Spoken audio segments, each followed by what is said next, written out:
Hello friends, வாங்க இன்றைக்கி என்ன பண்ண போகிறோன்னா, அன்றைக்கி ஒரு நாள் வாக்கிங் போயிட்டுருக்கப்ப பின்னாடி வந்து மரத்தில் அந்த ஆப்பிள்லாம் பிரிச்சுட்டு வந்து வச்சுருந்தேன். ஸோ அந்த ஆப்பிள்ஸ் வச்சு ஒரு ட்ரெஸ்லெஸ் மாதிரியான ஒரு டெசர்ட் ஒன்று பண்ணலான்னு சொல்லிட்டு ஆப்பிள், பட்டர், க்ரீமு, நாட்டு சர்க்கரை அண்ட் தென் பெய்லீஸ், ஸோ இதெல்லாம் வச்சு ஒரு ஒரு ஆப்பிள் ஜாம் மாதிரி ரெடி பண்ணிக்கிட்டேன்.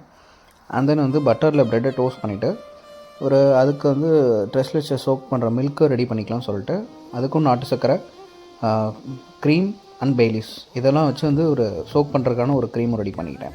ஸோ டோஸ்ட் பண்ண ப்ரெட்டு, நம்ம குக் பண்ணி வச்ச ஆப்பிள் ஜாம், நாட்டு சர்க்கரை ஆப்பிள் ஜாம் அதை அப்படியே லேயர்டு பண்ணிவிட்டு மேலே வந்து அந்த ப்ரெட்டு சோக் ஆகிறதுக்காக அதை வந்து நான் ரெடி பண்ணி வச்ச பெய்லீஸ் அண்ட் நாட்டு சர்க்கரை க்ரீம் அதை போட்டு சோக் பண்ணிட்டேன். ஸோ நம்மளோட பெய்லீஸ், ஆப்பிள் அண்ட் நாட்டு சர்க்கரை ட்ரெஸ்லெஸஸ் ரெடி ஆகிடுச்சு. மேலே வந்து க்ரில் பண்ண ஆப்பிளை கார்னிஷாக வச்சுட்டு எடுத்து சாப்பிட்டு பார்த்தா வேறு மாதிரி இருந்துச்சுங்க. நீங்களும் ட்ரை பண்ணி பாருங்கள். இந்த மாதிரி வீடியோஸ்க்கு மறக்காமல் நம்ம வச்சு ஃபாலோ பண்ணிக்கோங்க. தேங்க்யூ.